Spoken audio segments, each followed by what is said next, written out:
Dr. Amen is a lecturer. He is a spiritual teacher, a health practitioner, and he is a counselor. He is the Shechem of Shechem, King of Kings, and Hashima, chief priest of the Osset Society, which he founded in Harlem, New York, more than 45 years ago. In those 45 years, the society has grown to an international community with branches all over the world. And he is in places such as the UK, Canada, Ghana, Africa, South Africa, Bermuda, Trinidad and Tobago, and others. There are many individual followers, participants, and well-wishers from practically all over the world. As chief priest and the spiritual teacher and the counselor of this international community, he has been extremely successful in guiding his members toward the accomplishment of living healthy, successful lives in a truly holistic sense. Based on the ancient Kemetic spiritual teaching, he provides incomparable knowledge and guidance on the proper development of the spirit, mind, and body. And that is the reason that we asked Dr. Munn to join us here at the Black Reality Think Tank to sort of talk about some of those ideas and principles, as I said, to help guide us through some very challenging times here. And we as African people have always been challenged by this sojourn here in North America, but we want to look at some things that we need to do. I have, as a guide for our conversation today, a publication, a book. It is entitled Maat, the 11 Laws of God. And we are going to kind of talk from that. But first, Dr. Mann, I'm going to let you greet your audience. Like I said, there's a lot of people on the telephone, and I'm pretty sure there are a lot on the internet as well. We have three means of listening to this program. One is telephone, which is 215-490-9832. I don't know if we can hold many more, but that is our call-in number. And then we have the internet, which you are on timeforanawakening.com, www.timeforanawakening.com. And then all of our programs are archived here, and you can go into our archival system at any point and listen to any of our broadcasts. So with that, I'd like to welcome you to the Black Reality Think Tank and give you an opportunity to greet your audience. So good afternoon, good sir. Good afternoon, sir. Thank you for having me on the show. Appreciate it very much. Yes, sir. So, I'm not going to start now. Okay. All right. And again, like I said, I want to really thank Queen Mother Shabaka for coordinating this effort. Well, she's been very instrumental in helping us to get together this afternoon. Okay. I want to begin. First of all, there's a couple of things that I want to start off with as a means of just the introduction. And since we technical issues, we had thought about since there are a lot of people, and we are not going to be able to get to everyone in terms of questions and answers and comments. I thought maybe that it would be good if you could email us. I have access to read the email. Any questions or comments you want to make. We only have 2 hours, and so if you can do that, and then we will take periodic breaks, and I will read those questions. The email address is sankofa_think@gmail.com. I'll repeat that. sankofa_think@gmail.com. And you can email your questions, and I will take a break every now and then. Those that are coming on the line, could you please mute your mic? Those that are coming on the line, could you please mute your telephones? Please mute your telephones. Because we have so many people that we are unable to get to all of them and mute them myself. So I'm going to ask you to please volunteer and mute your telephone. And at that point, we can move safely through. So with that, I want to basically, just kind of begin our conversation a little bit in terms of some of the things that we want to get at.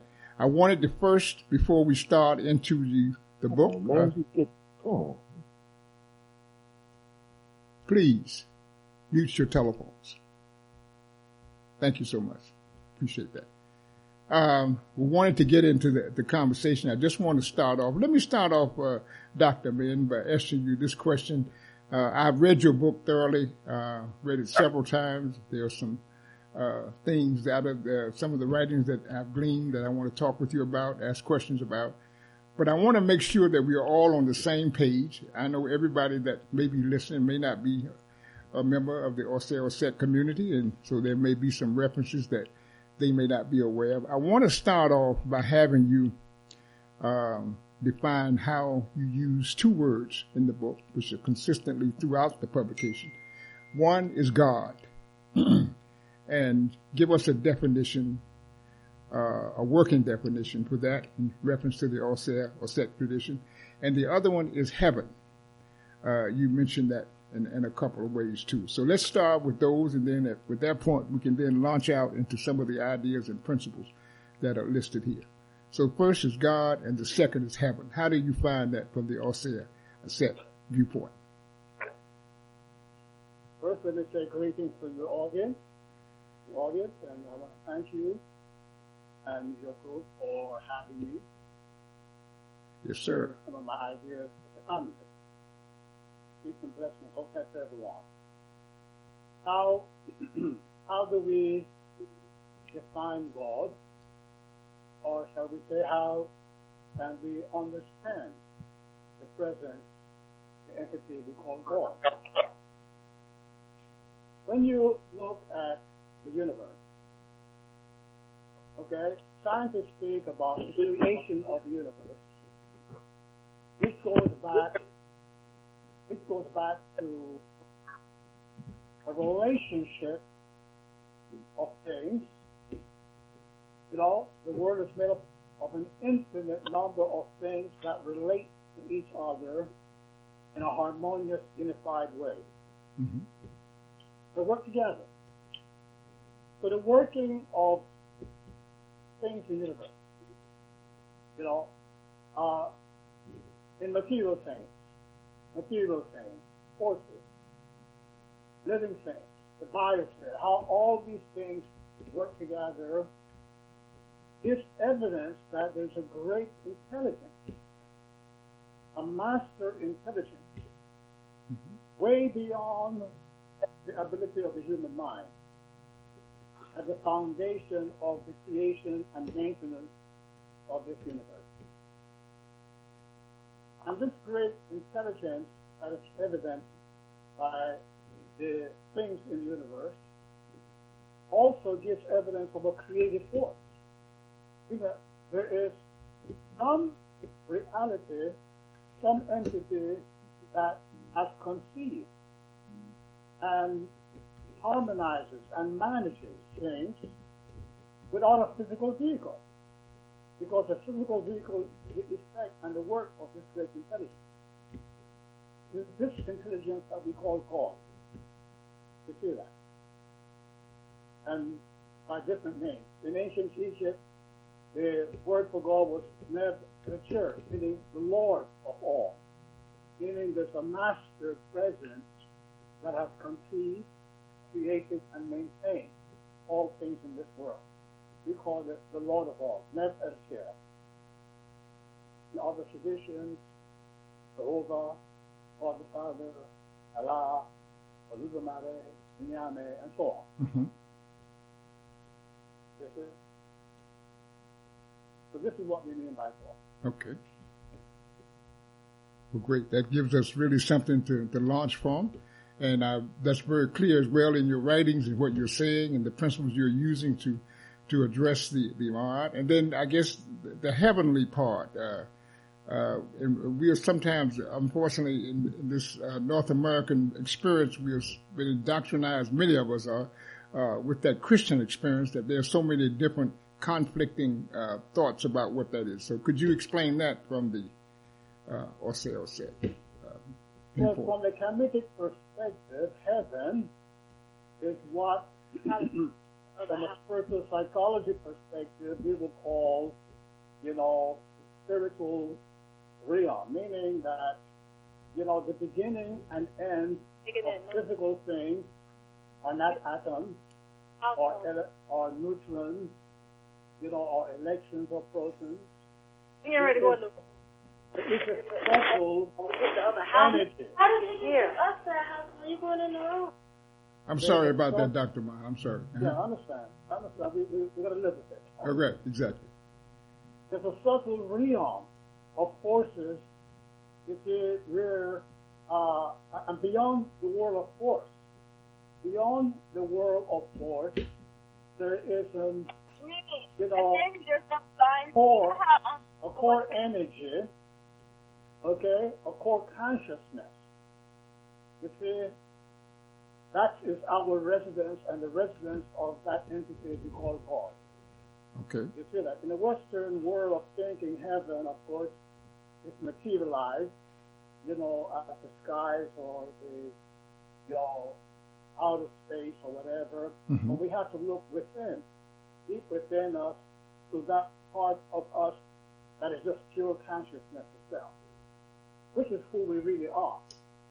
And this is what we call heaven, but it's something that we cannot really fathom through an explanation that I can give to you. It is something that you can realize through many years of spiritual work. Right. You see that? So I think we can say from your definition and what you have given us that when we look at now at the principles that you have listed called the 11 laws of God, these are the laws that operate this system on our day-to-day lives. And this is why we must embrace them and use them as we move forward. Am I correct in saying that? That is correct, sir. Great. Okay. And that's what we want to talk a little bit about here today. One other area I want to just have you address from a historical perspective. In a lot of our learning in the past, as I said, I was introduced to your system in Milwaukee when I read the Maat back many years ago. One of the good brothers there, Brother Tony Courtney, who I embraced very early as a resident moving to Milwaukee, introduced me to the system and to the society and a lot of the readings in the books. But I'm a historian by profession, and I remember a lot of individuals talking about the system of Maat having 7 principles. And I know in your work you have seen 11 principles, 11 laws. Can you explain for those, again, who may not understand all of that, what is the difference? Is there a difference between the 7 Maat principles and the 11? Are they the same, or is it, how should one look at that as they begin to address attempting to learn these rules and learn these laws? I'm glad you started off this way, because we could correct many errors that many of our historians and students of prolific we have made. Mm-hmm. See that? We have the good fortune, and when I say we, I say all students of spirituality have the good fortune that the Talmud, the ancient Egyptians, left many books to explain the spiritual system. See? Right. And when we consult these books, as opposed to maybe books written by, Europeans, right, or, homegrown ideas about Egyptian spirituality, when we consult the books that the ancient Egyptians wrote themselves, we find that there are 11 principles of Maat and not 7. You see that? right. Okay? And I will, and let me explain, right? Yes. Let me explain. Meaning that the spirit, what we call... I'm sorry, just let me... I think those were 11 steps that they walk down. Okay. To those that are coming online, please mute your telephones. Please mute your telephones. Please. Thank you. Okay, you can go right ahead. Spirit, what we call the spirit is a body, of energy, on different levels and different certifications. It's a body that is made up of 11 parts.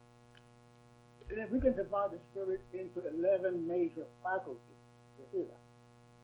Okay? Right.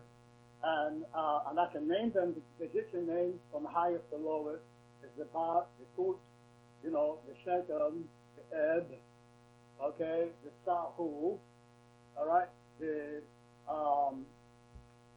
Geb, you see that? Mm-hmm. All right, so we have these different levels, and in each one of these, divisions are, faculties that we call Neferu. You see that?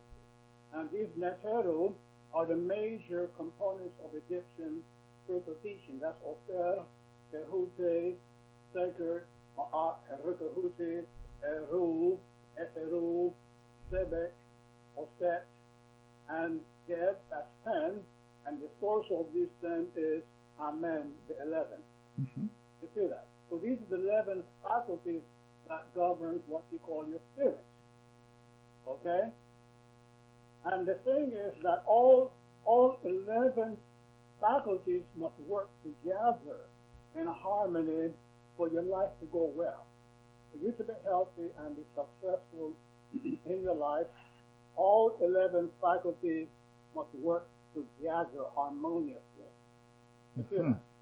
And the understanding of how each of these 11 faculties work is what we call the 11 laws of Maat, or of God. You see that? Right. And to understand the true value of Ma'at, let's step back a little bit from your question. Okay? When we look at the Jewish, when we look at the Hebrew people, we find that these are people with a long history, have gone through a lot, yet they have managed to survive, to flourish, okay, and accomplish a great deal.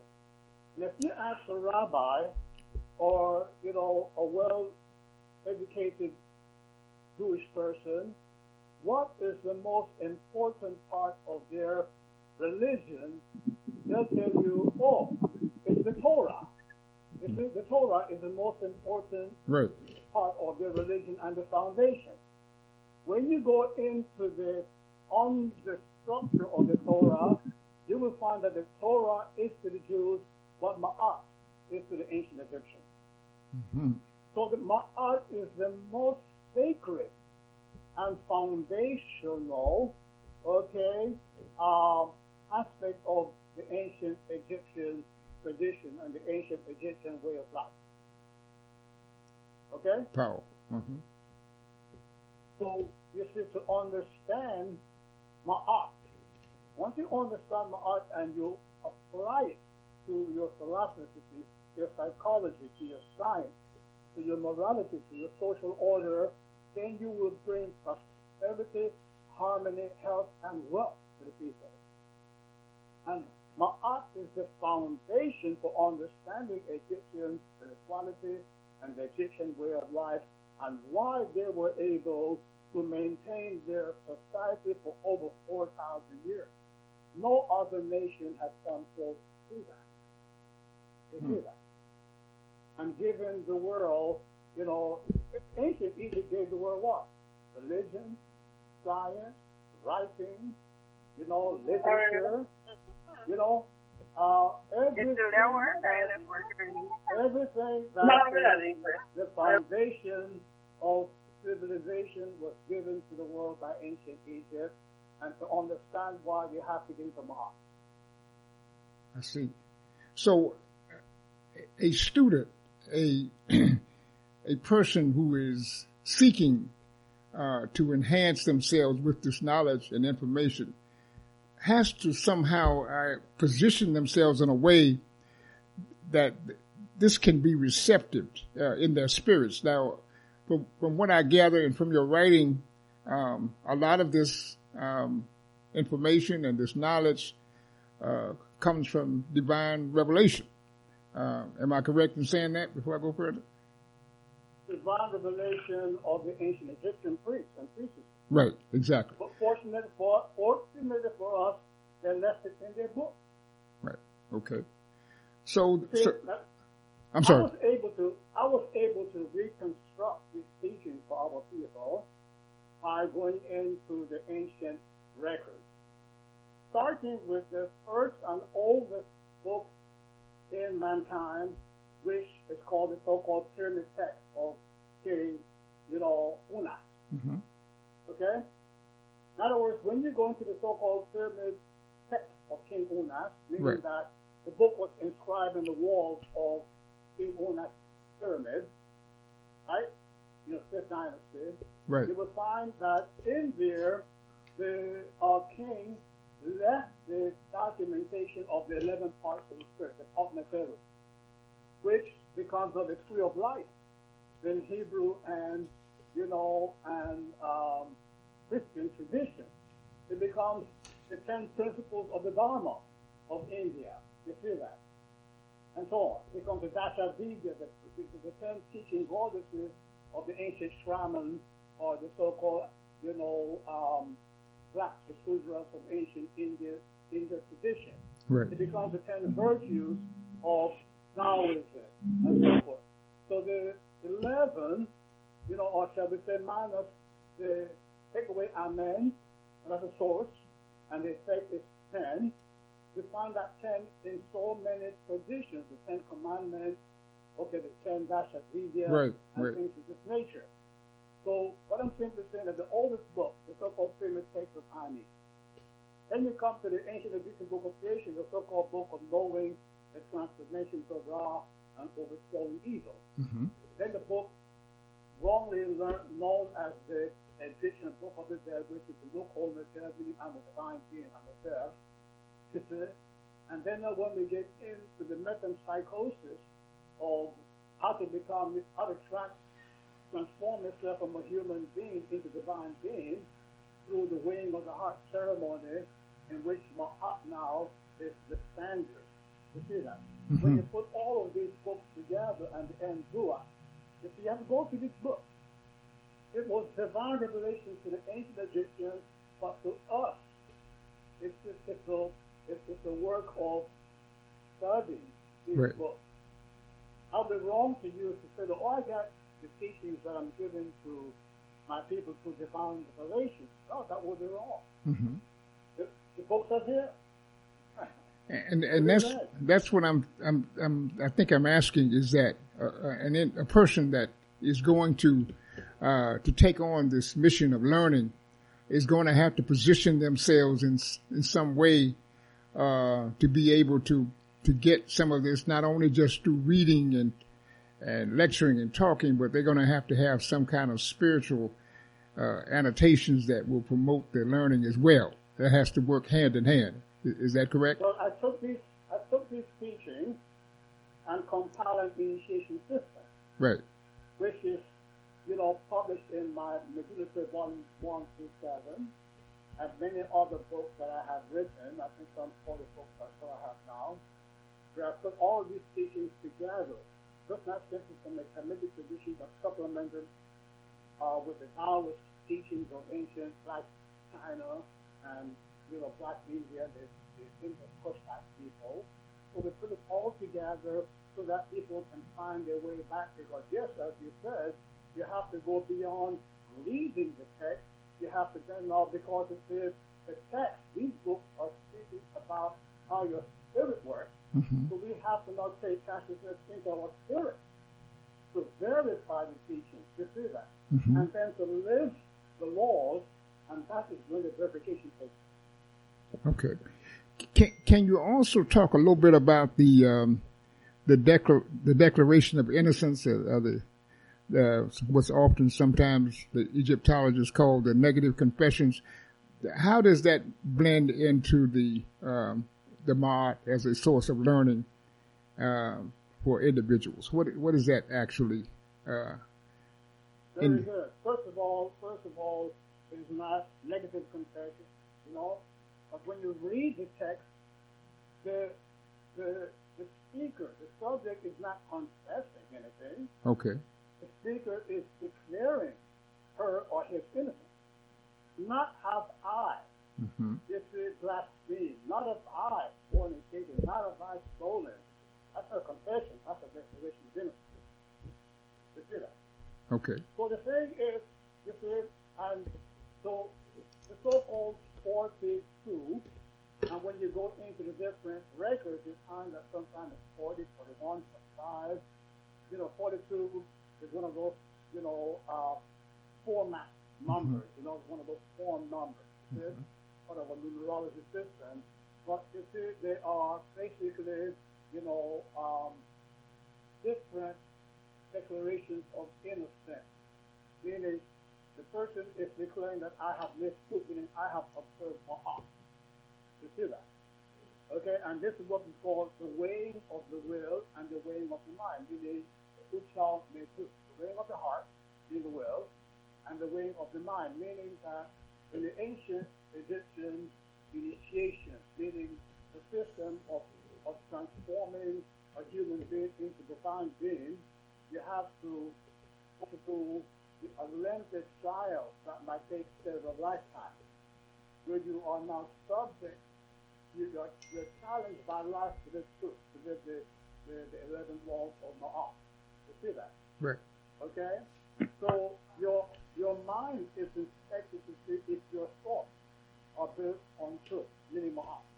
Your will, you know the truth, but did you live the intention to this truth? You see that? Did you abide, comply with intention to this truth, and did you live to it? So those now become the declaration of innocence, or meaning the declaration of oneness with Maat. Which is what becomes in the Hebraic and Christian tradition the last judgment. You see that? Meaning that when a person dies, if that person in life came into a stage of life where they're now beginning to make their bid to leave the human world to become a divine being, then you go through a judgment when you are dead. You see that? So that the spirit of the deceased is then now put to a trial in the inner plane where she or he now has to declare the innocence. And this is something that our initiates do every year at the winter solstice, because at the winter solstice, the energy changes at the winter solstice, enables you to, your consciousness, to go into the deepest part of your spirit, called the Holy of Holies. You see that? Where now you can hear, you're judged by your own conscience. Meaning, what you call your conscience at the winter solstice is the presence of God within you. You cannot lie to your conscience, can you? You see that? Yeah, I saw that So then. So you go through a special judgment at the winter solstice where you must declare that you have lived Maat. And nowhere in any of our ancient books is the phrase elected confession used. That was employed by the European psychologists to cheapen and to degrade, the importance of the teachings, because it is to become a divine being or one with God, you have to declare things like not abide in God's anger, not abide in God's fear, not abide in God's worrying. You see that? Meaning that the bar for living truth is set much higher than the bar for living truth in the Western tradition. I see. Okay, I want to, because of our constraint with time, I want to launch into the principles. And one of the things I like about the publication, the 11 Laws of God, you indicate a law, a rule at the end of your explanation of each of the laws. So let's start with Amen. And I want to ask, and I notice in the way that you have it labeled in terms of the tree of life, that's the zero spear. Explain a little bit the spear concept, and obviously how that is numbered in a way, because you have also the connecting spears, like for instance, spear 3, 5, and 8 work together. So why don't we start with the Amen spear first? And would that be proper to start there? Yes, because in the spiritual history of different traditions, there's certain certain quantitative principles that have a qualitative relationship. Right. So zero is the absence not of entity of being, it is the absence of transformative power, meaning that when the powers are, neutral state, you see? Right. That's the foundation of creation. So zero corresponds to the undifferentiated state of energy and matter. Okay? So when consciousness grows at the core level of being, it is not divided up into me and you or me and the other or whatever. It's just into, oneness with all. So it is the no thingness.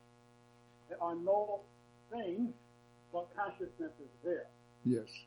So that's how the quantitative side of zero transforms into the qualitative side of the source of being.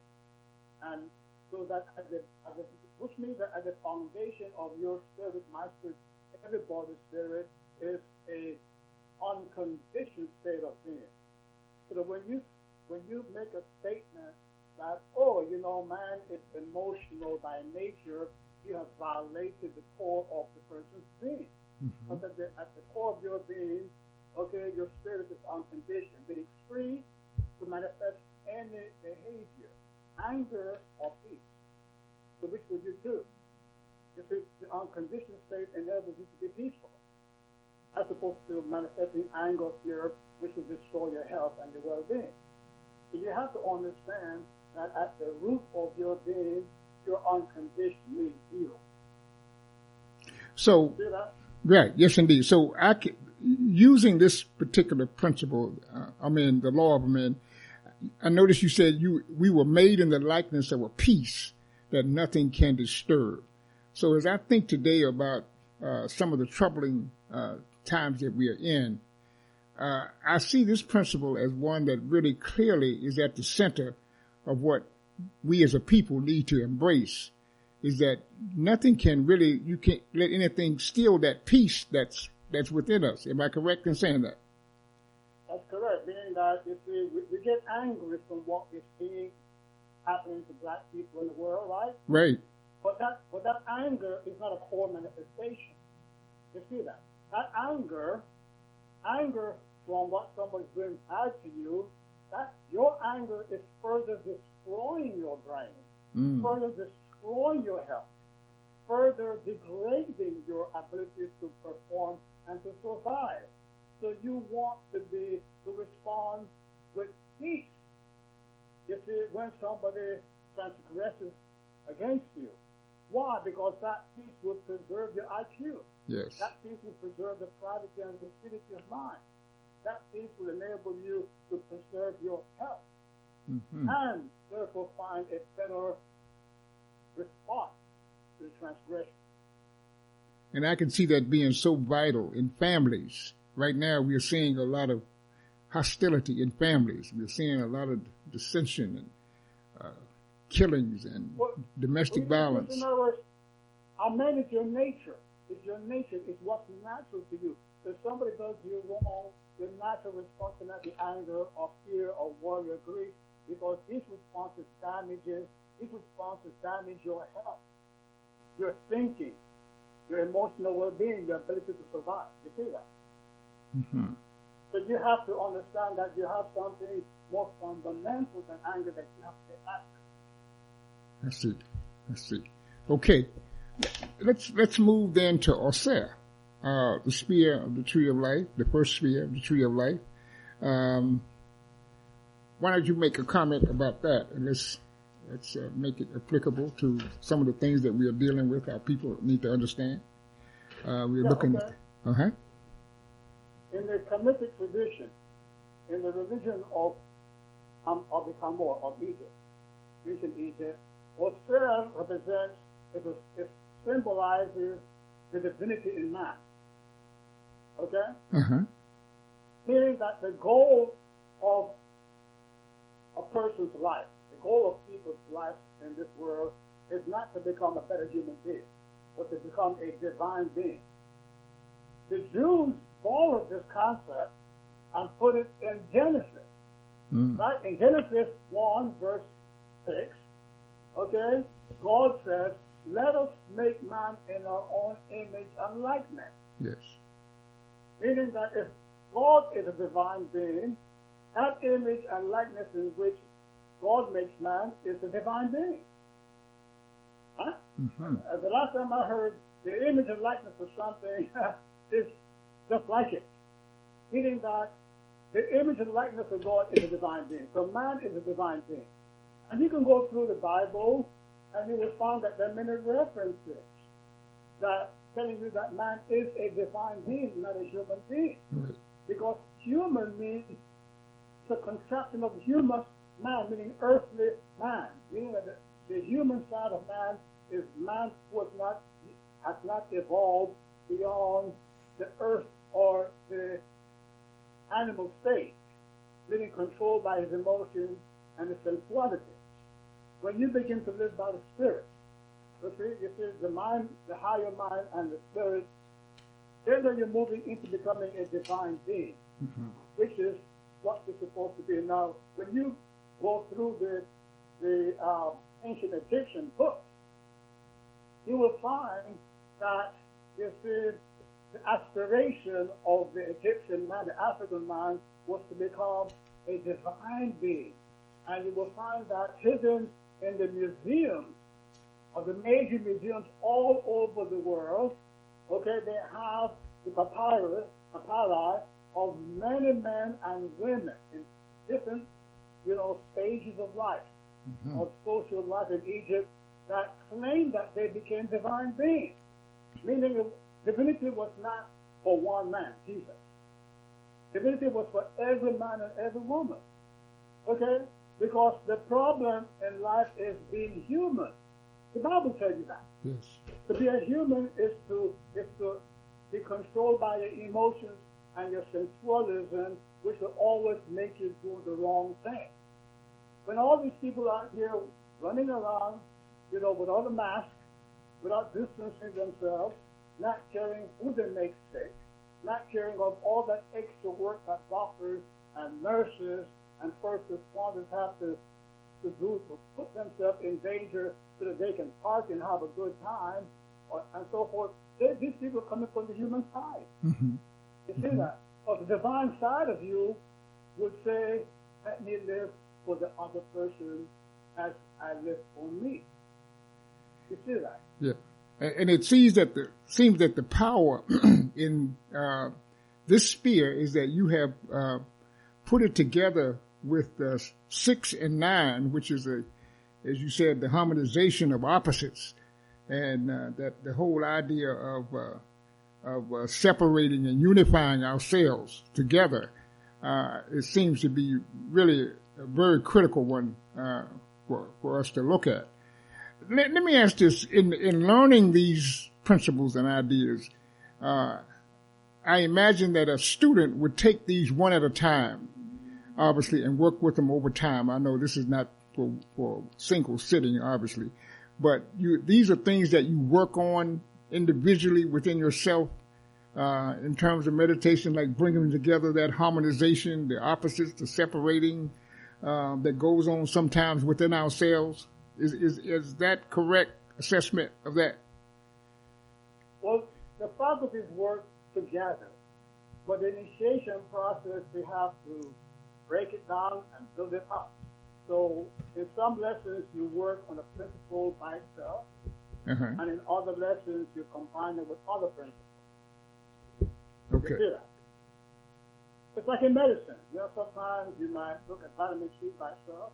Other times you look at it as it works with vitamin E and work with, lutein and biflavonol. You see that? So yes, you have to work, and it's a daunting process that takes many years. Yes. And so, I'm sorry, go right ahead. No, you go ahead, sir. I was going to say that, and then in the law, you say that all experiences come to you to promote your reclamation of peace, that you may in turn acquire wisdom and power. Okay. And so bringing that together is obviously going to make that happen, correct? By bringing that harmonization together working in unison within yourself. And that takes work. Well, finish. I'm sorry, go. There is a reality of life that many people will find to be a disturbing truth. And that is, we cannot avoid adversity. Mm-hmm. You see that? We cannot avoid challenges in life. But then when you look at it from a deep psychology point of view, you find that growing in wisdom and power doesn't happen without challenge. You see that? Okay? There's no such thing as you becoming wiser and stronger if your lessons are not challenged. So an aspect of life is that no matter what you do, you are going to find that you're going to be challenged. And the correct response, the only correct, healthy, strengthening response to challenge is peace. If peace is not the foundation of your response to challenges, then the challenge is going to weigh you down and destroy you. If we're saying that, what doesn't kill you makes you better, that's a half statement. It is, what doesn't kill you makes you better if you respond to it in a peaceful way. But if you respond to the challenge with fear and anger, the fear and anger will kill you. That's the challenge. Mm-hmm. So peace, is your nature. And that's why, a lot of religions end their prayer with Amen. Amen. Amen, that's right. Yeah. Mm-hmm. So be it, they say, meaning that so be it attitude. Mm-hmm. You see? All right, let's move then to Tahuti. Just for the sake of time, I'd like to spend more time on that first one, but let's go to Tahuti. I know we need to move forward. We're almost at the top of the hour. Tahuti. Okay, Tahuti is a faculty through which God communicates with man. We have a tradition. Everybody believes that you can communicate with God. You can ask God for strength, ask God for guidance, ask God to help you. The question is, can you receive an answer? You see that? Okay? Lots of people in the Christian and the Jewish and the Hindu, Christian, they pray to God, but they do not wait for an answer.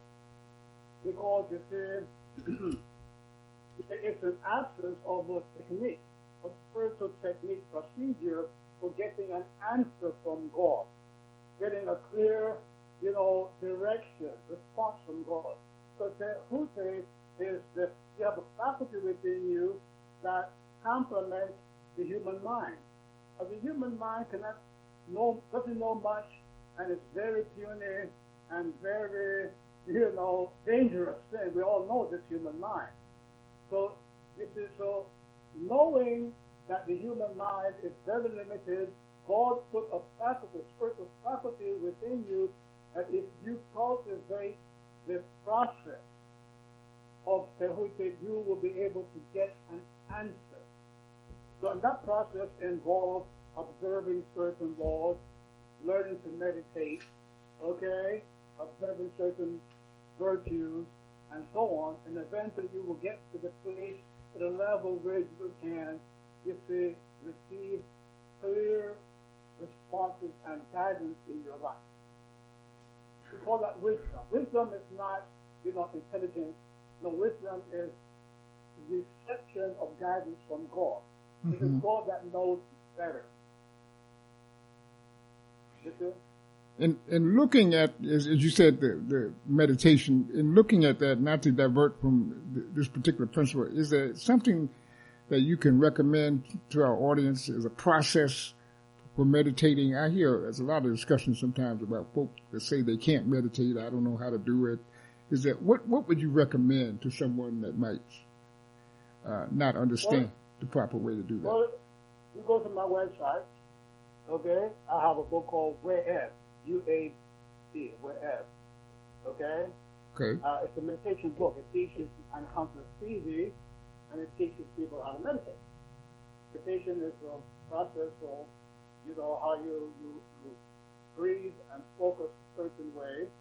It's a technique, it's a technology, right? You learn it the way you're going to play the piano or the way you learn to touch type or whatever.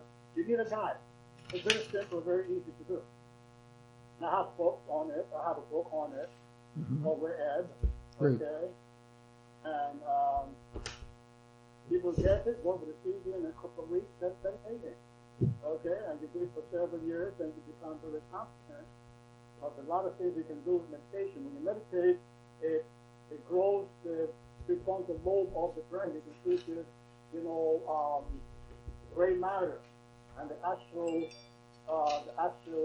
glial cells, you know, connect the cells in the brain and things like that. A lot of that meditation is science.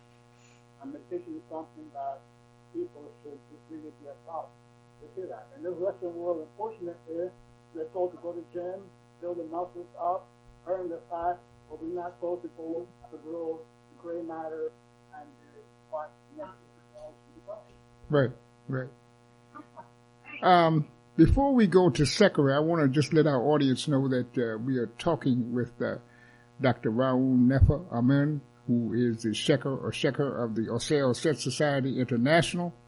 We are looking at the principles of Maat, the 11 laws of God that he has written, and we are just kind of taking a review of those, looking at how they possibly can be used for those who have not grasped them yet in their day-to-day lives, and particularly in the very troubling times that we're in. And also, I want to indicate to our listening audience that we those of you who are coming online, to please mute your telephones. I'll say that again. Please mute your phones if you're coming online, because we can't hear you. Also, if you are interested in asking the Shekama a question, you can do so by emailing us at Sankofa _ think, Sankofa _ think at gmail.com. And then we'll read those questions. We have a few already that I'll read at the hour. This is the Black Reality Think Tank. We are here every Tuesday evening from 7 to 9 p.m. Central Time. We are on the TimeForAnAwakening.com platform, which is a part of the Black Talk Radio Network. There are other programs that I just want to mention very quickly that are a part of this system as well. We have a program on Monday that airs from 11 to 1 entitled African Perspectives. And that program is hosted by Brother Oshiemi Adelabu. And that airs every Monday, Wednesday, and Friday from 11 to 1 Eastern Time. 11 to 1 Eastern Time. And then on Monday evenings from 6 to 8, there's a program called Acres of Diamonds, hosted by Brother Jihad Ahmed. 6 to 8, Acres of Diamonds, Brother Jihad Ahmed.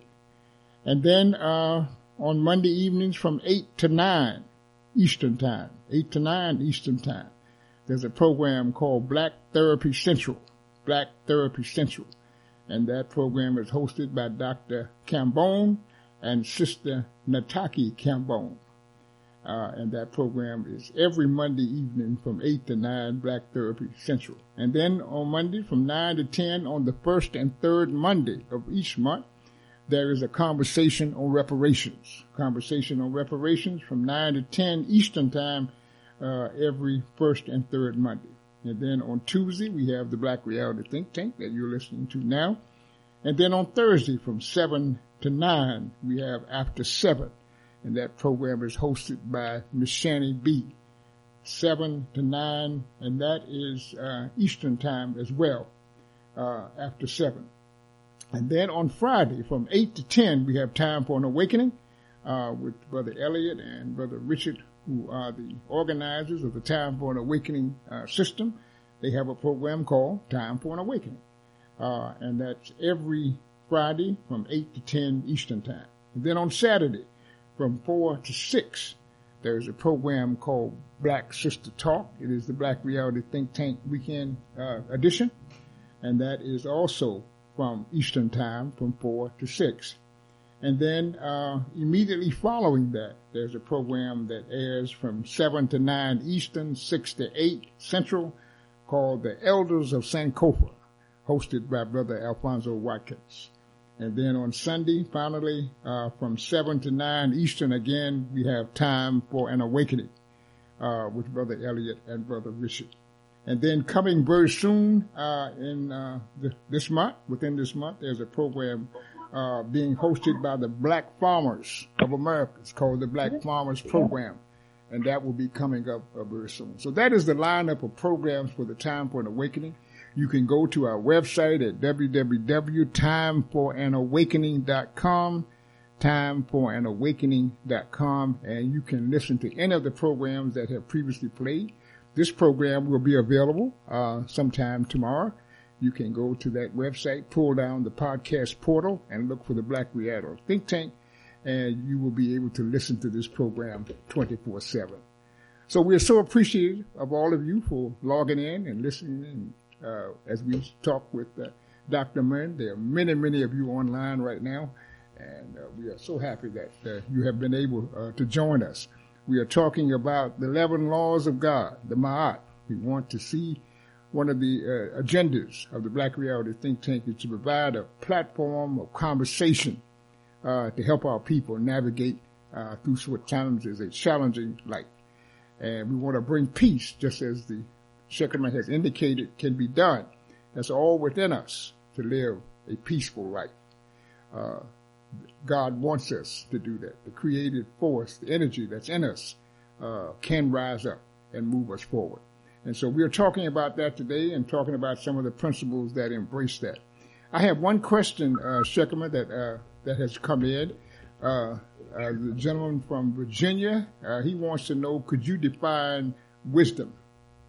He said, could you give a definition of wisdom based on the Oseo Set tradition?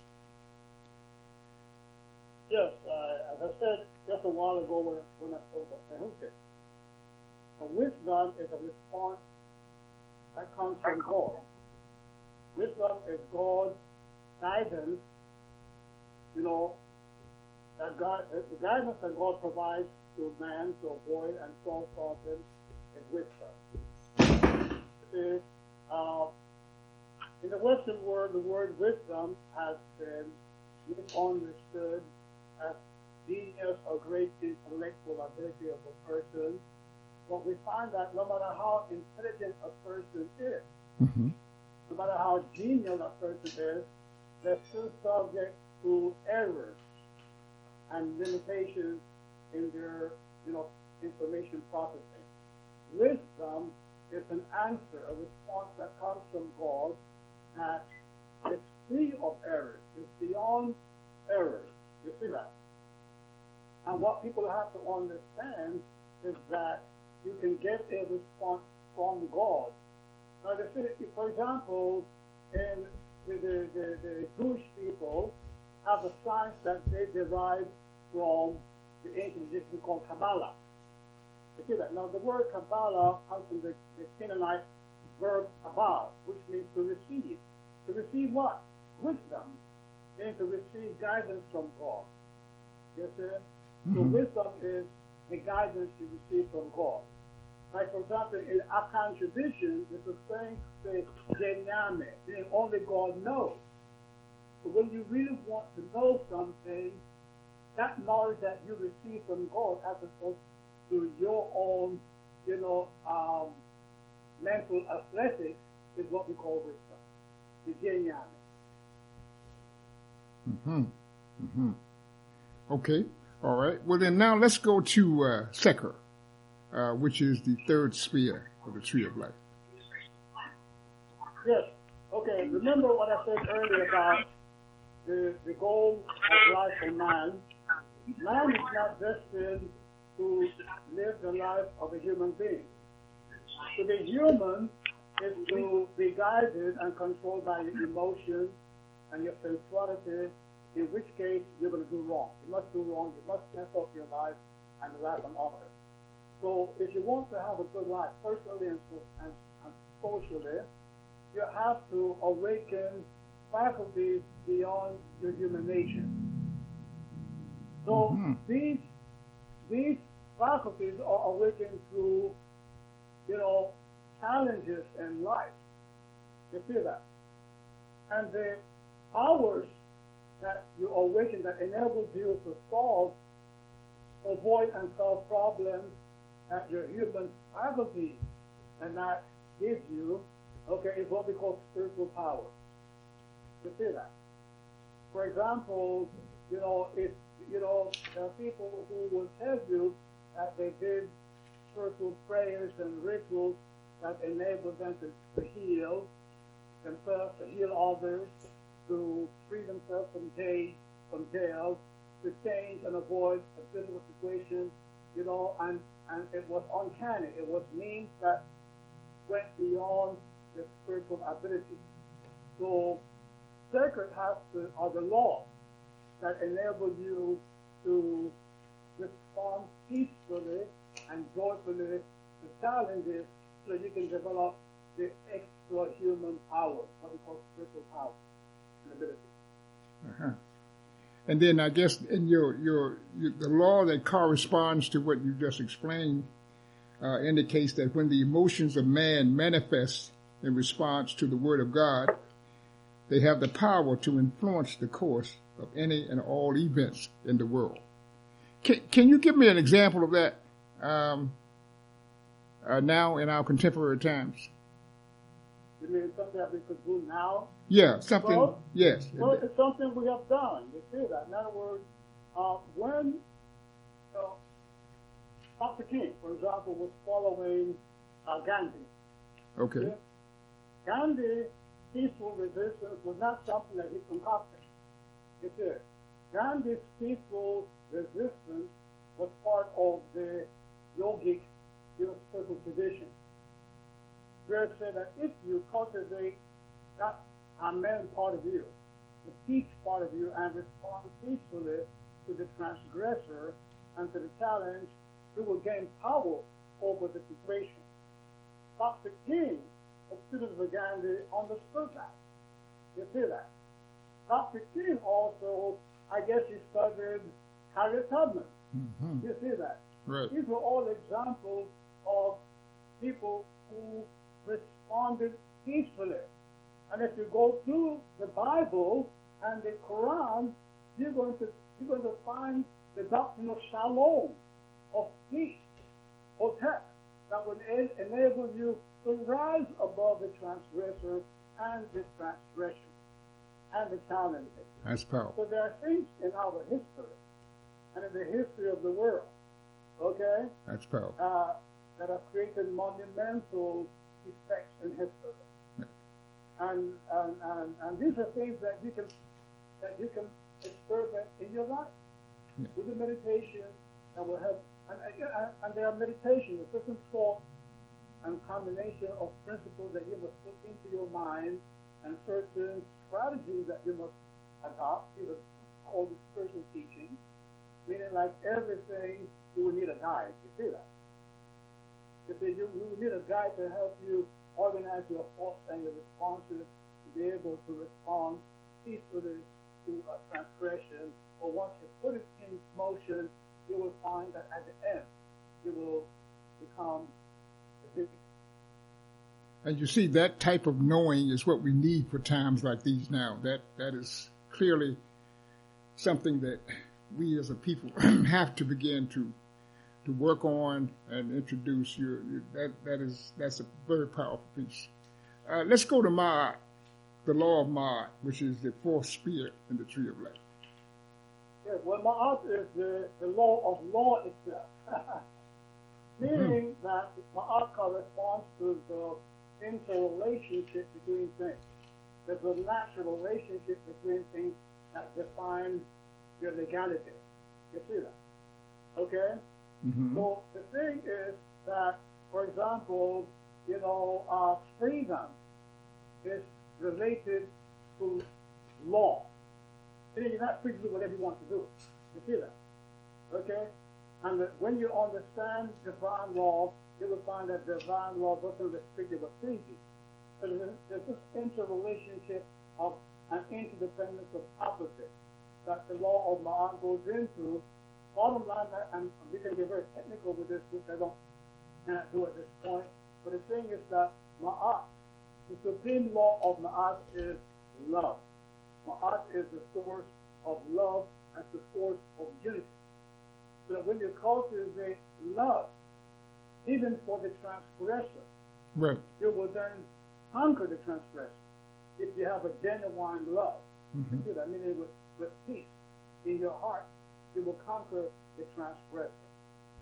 You see that? You see, because love is not a sweet feeling. You know, you don't have a sweet feeling for somebody and still do wrong. You see? Love is giving, seeking nothing in return, okay, which requires you to be true and true peaceful. And when you live this love, you are then now harnessing a force of the universe, a cosmic force. You're just not simply doing something good and being nice.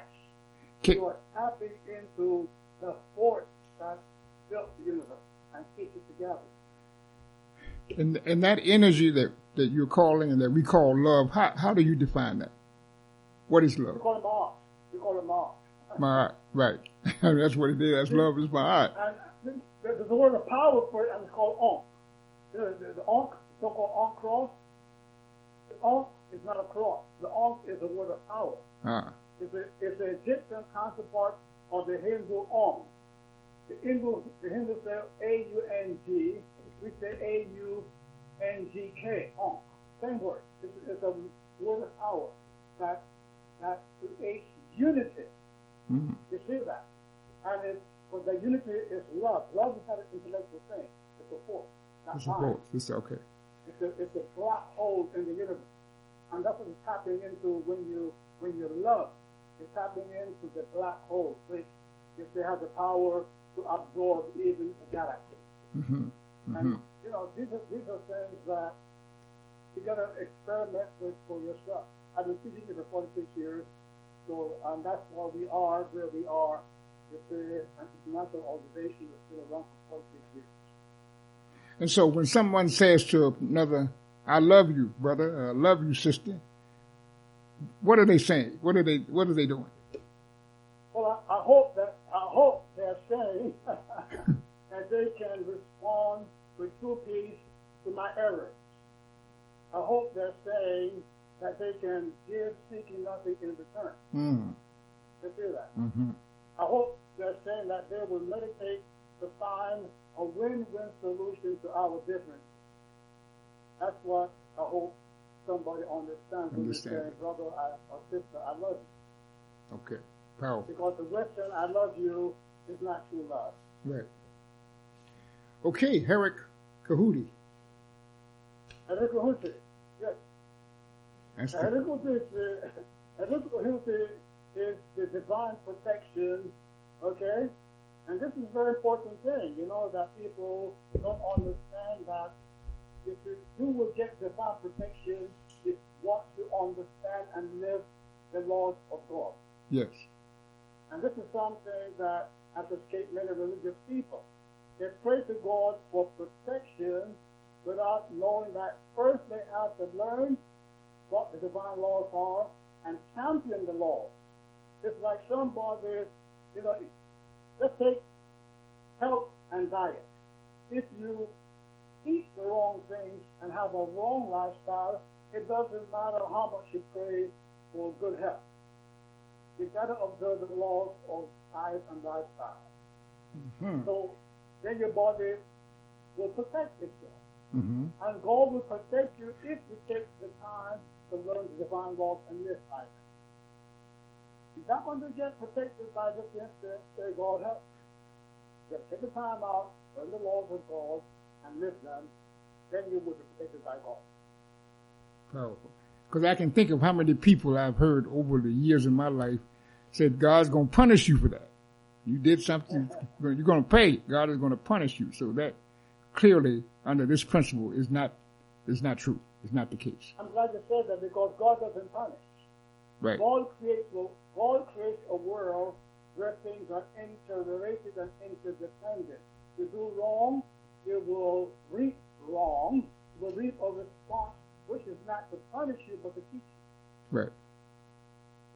Okay, and that's one of the damaging principles of Christianity, has always taught that God's going to punish you when you do wrong.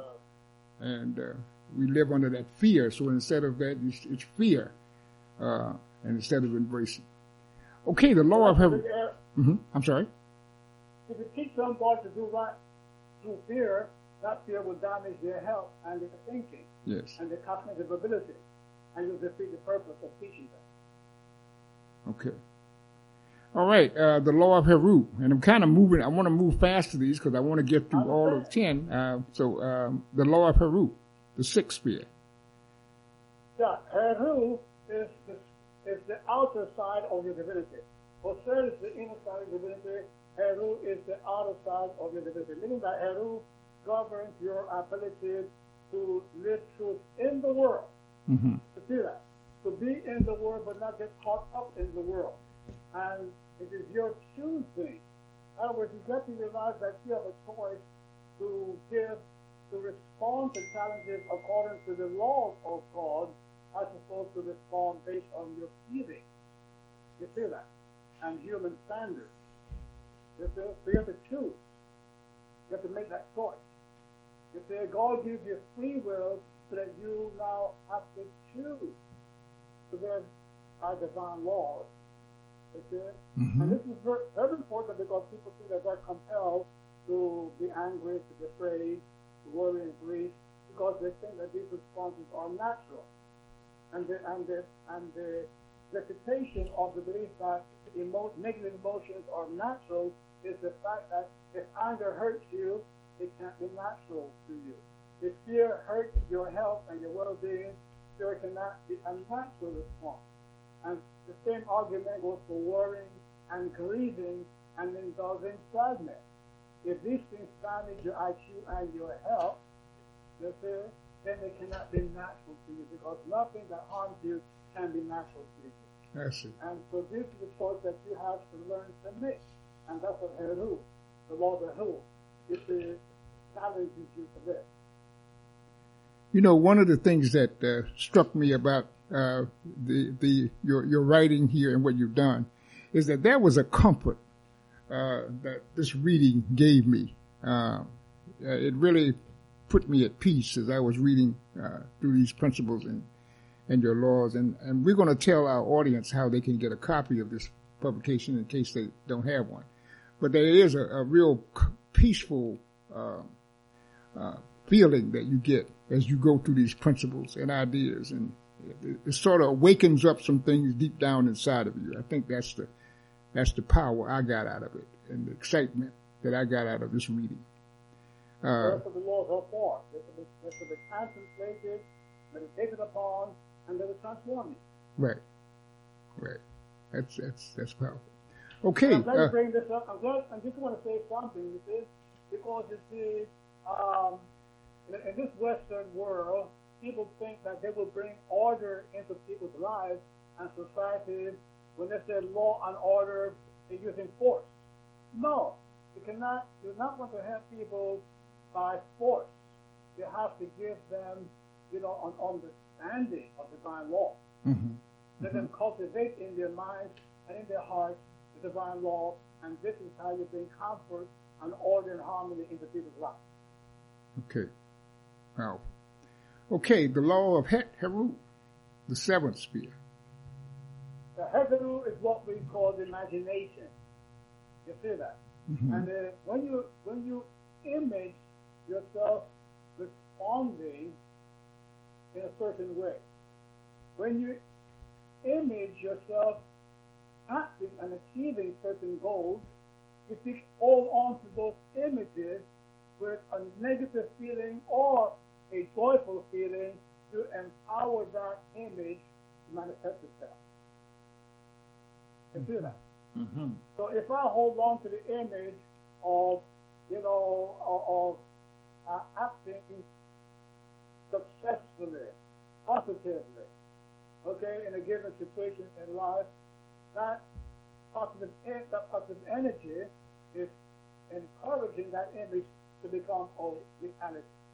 So that, making, as long as that goal is in harmony with my destiny.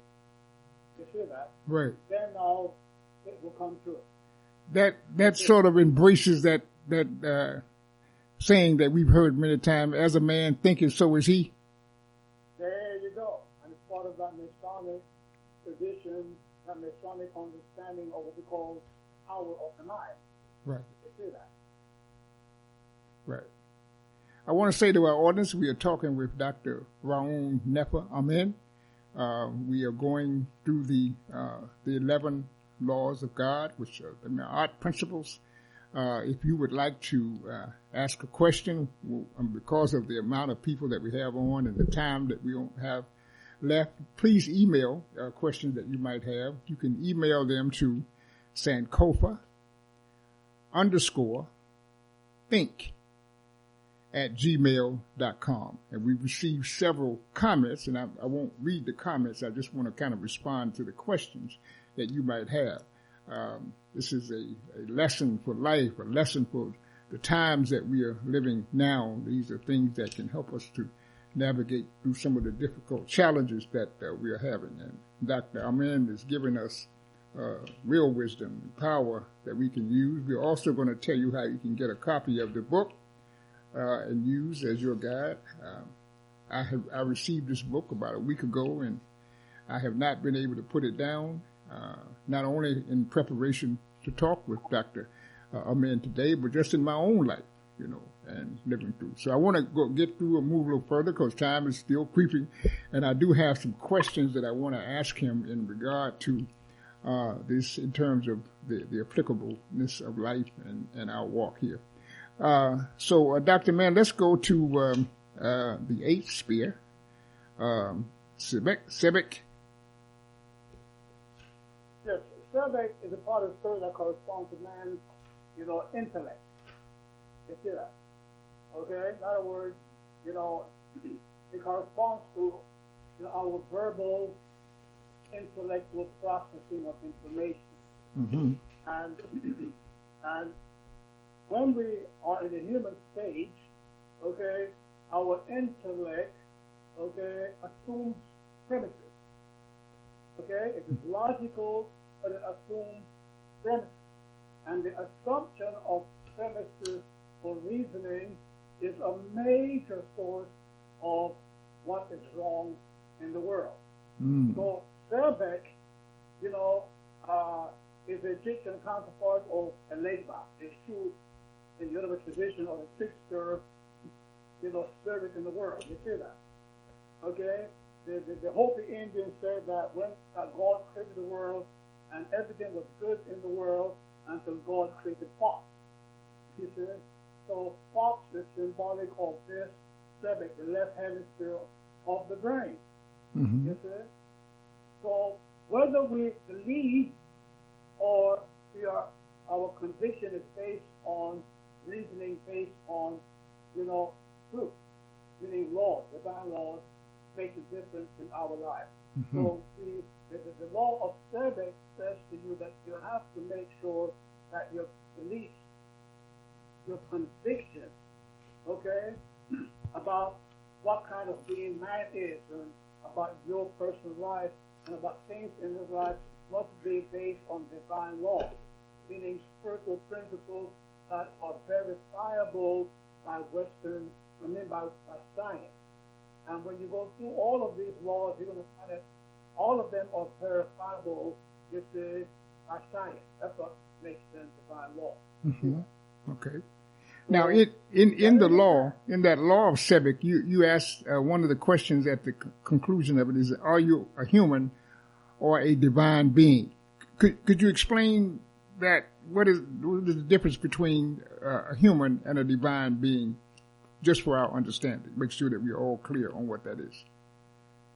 Okay, a divine being, a God man, a God woman, which is in Egypt is called Anosef. And I just want to remind the audience that it was the aspiration of every man and woman in ancient Egypt to become a divine woman or a divine man, meaning Anosef. As a matter of fact, when somebody died in Egypt, if they had the means, they were buried with a copy of a book called Untitled Chapter, called the Egyptian Book of the Dead, or the coming forth by light, or the testament or whatever. And in this book, your name was inscribed, appended with Oser. You see that? So you will call yourself the Oser Rogers. You see that? Or the Oser Mary, or Mary the Oser. You with me? You would append Oser to your name. And that Oser will say that you are a divine being. Right. So this Oser is the counterpart of the Christ. You see, when we say the Christ Jesus, that Christ represents the divinity of Jesus. So the Oser appended to your name, in your burial text, you see, on your monument or in your burial book, it's a testimony that you achieved your divine aspiration. So the thing is that as humans, in the human state, we are constantly affirming that we are human beings. So when you affirm that you're a human being, you are negating your divinity. You're negating that there's something inside of you that will help you to rise above your emotions and your sensualities and the limitations of the human mind.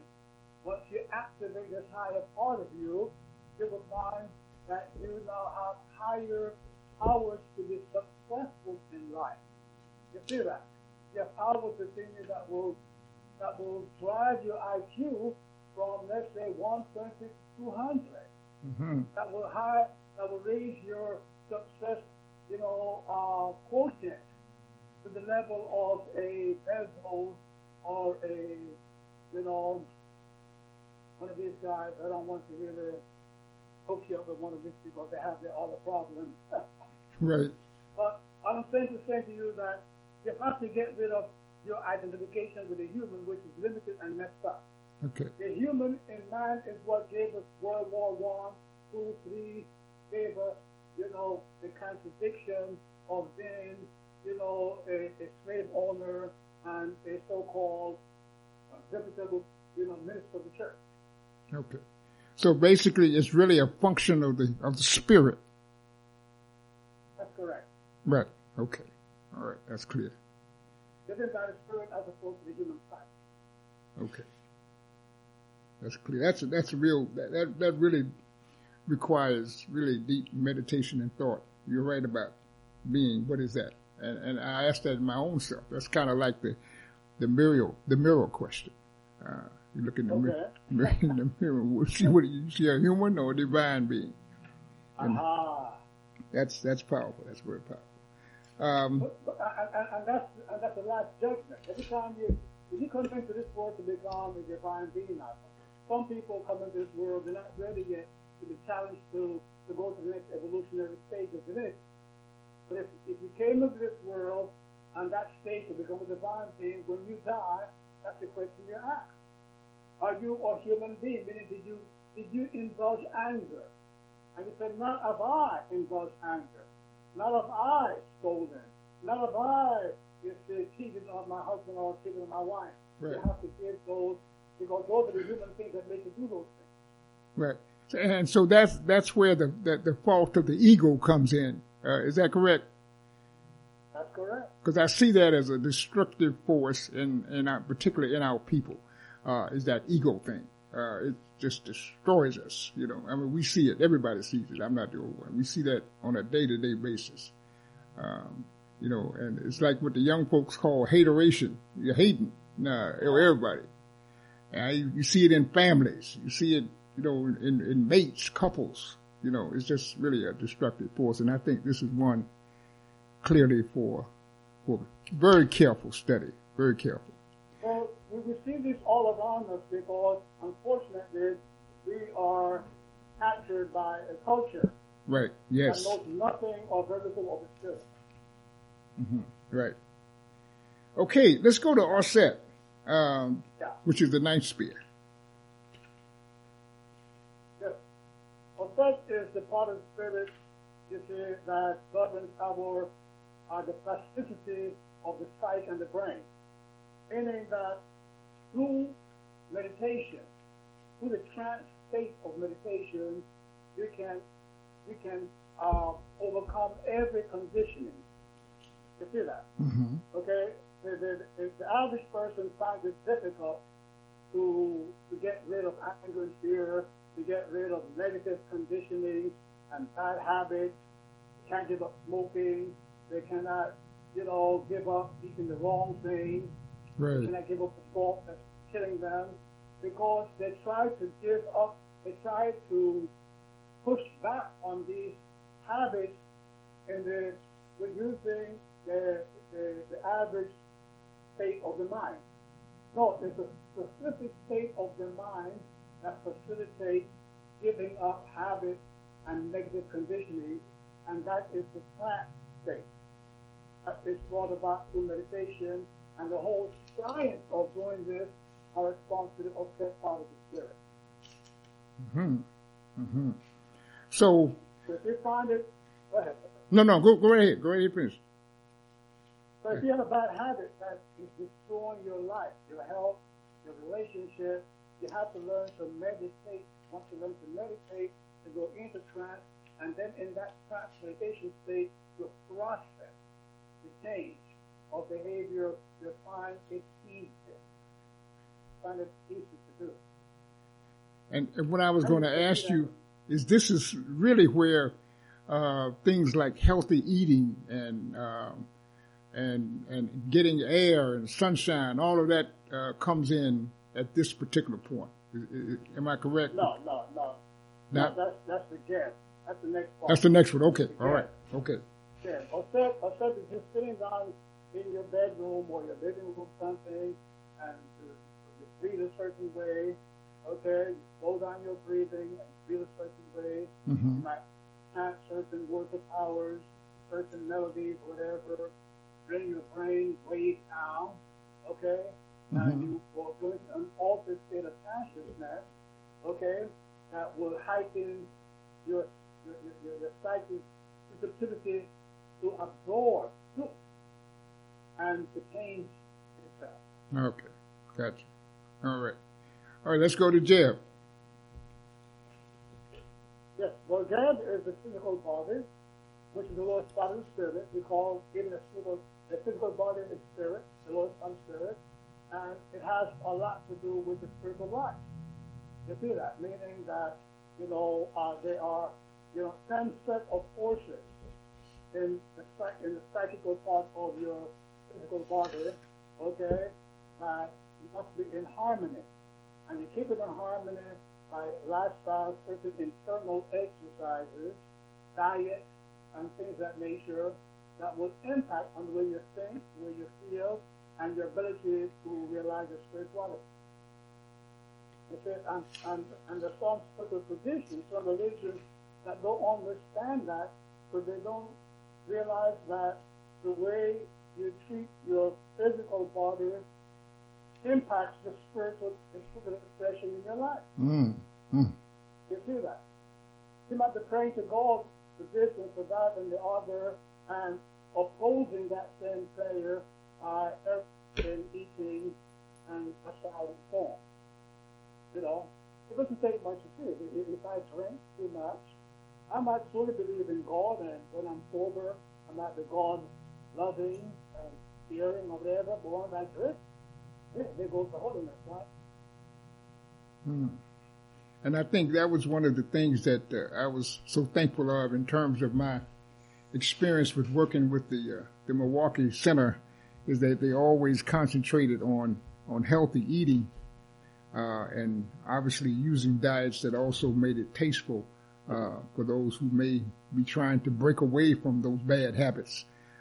Sugar is like cocaine. It's killed us, and it's killing our children.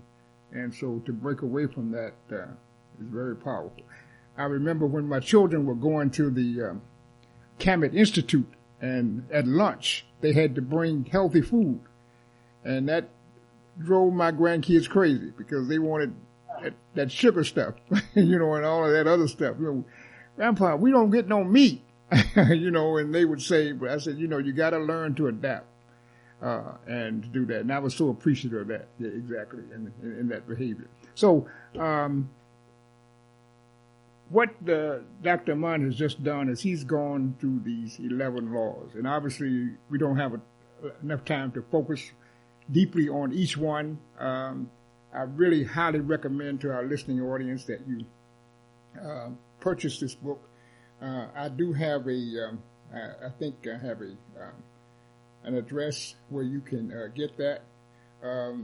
There's a website that you can go and order this, and I'm going to read it out very carefully. Queen Mother sent this to me, and here's the website: KHAMIT. No, that's the wrong website. That's wrong. Okay, all right. Then please give it to me. Okay. Yeah, that's an old one. Okay. That's been published a book years ago. I got you. The website to get it now is T as in Thomas, AUI. That's T as in Thomas, AUI, followed by network, NETWORK, Tahuti network.com. .com? .com, yes. Okay, all right. Tahuti, T as in Thomas, AUI, network.com. Okay. And you can purchase the book and other writings by Dr. Amen here as well, and visit that. And also, as I said to you, all of our programs are archived, broadcast, rebroadcast. You can go back and listen to this and get that address in case you didn't have something to write down. It will be available tomorrow, and I highly recommend that you do read this piece. Okay, Dr. Amen, I want to ask you some practical things around the spiritual understanding of what you just said. One of the things that has happened to us in this recent months that we've endured, the killings in Minnesota and the COVID-19, is this consistent death spirit that sort of prevails in our community. Could you just talk to us a little bit about death and dying, and how is it that we need to understand a lot of this? A lot of us have become traumatized by this death spirit, and somehow or the other it is a destructive energy because of the way we perceive it. So could you talk a little bit about this death spirit that we are encountering right now, and there's continuing more talk about it? Can we talk a little bit about that? Well, the death spirit is nothing new. Okay. Our experience with this Western man started with a death spirit. You know? There's 100 million black people that were killed in the slave, commerce. Right. See that? Okay? That's slave trafficking. 100 million African people, black people were killed. Okay? And well, we go back to, what kind of being are we? We are not human beings, we're divine beings. And death is the ultimate challenge. And we have to understand is that the supreme response to challenge is peace. We have to keep ourselves peaceful because every other response, anger, fear, worry, grief, or whatever, will add to the damage and destruction of the death itself. We will talk about what's called the second death, which is, in other words, so we, for us to put an end to this racism, to what our people are doing, we have to learn that we are not violating ourselves by being at peace. Because it says there are people who will destroy us by telling us that you can't be angry. You have to be afraid. How can you be peaceful? We can be peaceful because it's our prerogative. We can be peaceful because it is our nature. It is the core of our being to be at peace. And anything else will damage us further. If we remain angry and we remain afraid, we will lose our clarity of mind, our strength to persevere, to survive, and that's what we have to keep our eyes on. You know, I know that the young ladies that created Black Lives Matter, I know that these young ladies saw the power of peace. Mm-hmm. You see that? You see, as a peaceful response to this death dealing around us, and I just want to use this moment to give a shout out to this wonderful young lady. Mm-hmm. Exactly. Shekema, I have another question someone just raised. They asked the question, how do we deal with the reality of war and conflict with the European male that we are fighting this war with as African people here in North America? The question is, how do we deal with that? Do we use our spiritual force? You know, like Walter Mosley wrote in his book, "You're outnumbered and outgunned," in terms of a physical response. So he's asking, how do we deal with that? What is your suggestion of how to handle it? Because we are at war with it. Yes, we are at war, but you know, there's a song that I would like to see change. There's a song that says, "We shall overcome," and those words need to be changed to "We have overcome." You have to look at the history of the black man in America. Mm-hmm. You know, we have not yet gotten to what Dr. King called the promised land, but we're well on our way here. Look over the past hundreds of years, and you see that we have been steadily making progress. And we are at a point where now millions of white people and other brown people all over the world are joining us. You see that? And what was the signature of the African American response? Was a peaceful one, peaceful protest. You see that? Peace, you know, peace is the core of your being. It is the core of strength and power, not weakness. Just because there are some people that will sell you a gun and say, take the gun and come after them because they have a bigger gun. They have more guns. But they don't want you to respond peacefully. You see that? Mm-hmm. And that's what we've been doing for the past 400 years. Steadily wearing down with our peace. You see that? And that's what we have to keep doing. That's the core of being, that's the sense of the universe. You know, it's peace. Yes. And even to a sense that we've got these wars going on within our own community between each other. Black men are killing each other at horrible. The absence of peace too. Yes. That's the absence of spirituality and bad diet and things of nature. Mm-hmm. And at some point we have to understand that, you know, we have to, like Malcolm X said, freedom is something that nobody can give to you. You shouldn't ask somebody for it. You got to give it to yourself. So, and that through spiritual cultivation, we have to cultivate ourselves and the brothers and sisters in the community, and that's the only way we will stop killing each other. Mm-hmm. You know, I was going to mention the fact that you were talking about that and how do we reach them, and I think about what you did in encouraging the African-centered educational institution where we can send our children to be taught by our community, people who do have an understanding of some of those principles that you're talking about. Somehow or the other, that seems to be dying out. Does there need to be a revision of that?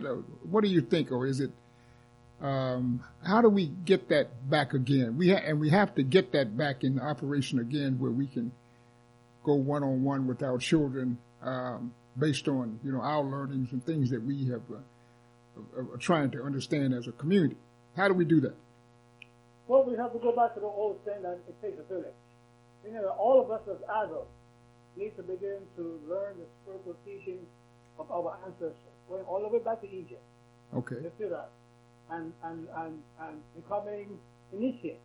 We have to begin to learn these spiritual teachings, and so that as our children grow up, if there are enough adults learning and living the spiritual laws, then we can create, rites of passage. You see, at one time we were doing rites of passages. Right. They failed. They failed because we didn't have a spiritual community to absorb the children into. You see that? You put a child through a rite of passage, and then they absorb into a community that isn't living the values of the rite of passage. So we, as adults, we have to live this life so that the children see examples of proper diet, proper behavior, enlightened, philosophies and spiritual teachings and so on. Right. Just like school. School can do but so much. The child has to graduate into a community of righteous, leaders, elders, and adults. And I'm truly a believer in action. We talk a lot.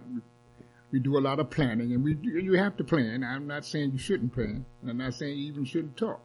Like this format is a conversation piece to give people to come together and share these ideas to move into action.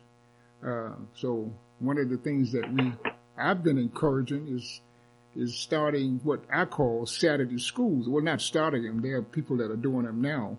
And these private institutions that we can work with in our neighborhoods on Saturdays and on weekends and now in school days. I know that there's a challenge now with the COVID situation, but we've got mechanisms that are in place that you can use. I think we need to get back to that. We did try a pilot program like that this summer. It worked very well. We were teaching the principles of Maat. And at that point, we were teaching the 7 principles. But now, once that I've gotten a good introduction to the 11, I see the groups that I'm working with that we need to put that in motion and do that. So, and I think your words today have been very encouraging to do that. We've got 5 minutes left, Dr. Mann. You want to give us some closing thoughts? I'll let you close it out in terms of things that, again, I appreciate you so much for coming on. I know you have an extremely busy schedule, but I appreciate you doing that. I appreciate, again, Queen Mother Shabaka from Milwaukee for orchestrating this for us. Any closing remarks you want to leave our audience with the things that in terms of this principles of Maat and how to put them into practice? Okay, thank you so much for the opportunity to share. And I just want to say that, we all acknowledge the greatness of African culture, ancient Egypt. And we have to keep in mind that if something is so great, it should not be relegated to history or to the museum. Mm-hmm. If it's so great, we need to live it. Something is so great, it is eternal in its value, and we have to make the effort to live it once more again. This is what we did in the kind of say, to revive ancient Egypt and to live it. Right. To do that. And we have to start off by seeing that it was a long-lived civilization, 4,000 years, that gave the world, its civilization or the foundation, fundamentals of civilization. And when we look at the problems that we are having as black people in America, mm-hmm. and as Americans, just not black people, but as Americans, as spiritual beings in this world, we need to see that we have a contribution to make. We find that Harriet Robbins, Virginia Truth, Frederick Douglass, and then Dr. King, and, all our great heroes, they brought the true understanding of democracy to America. They are bringing the true understanding of democracy, and they are going to make America live democracy for the first time. And we have to see ourselves since we have this great ancestral tradition, you see that?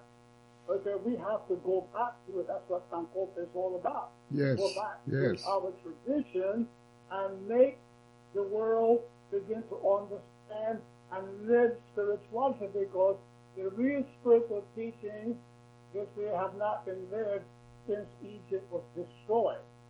And we have to rebuild this ancient tradition to make the world live these spiritual teachings.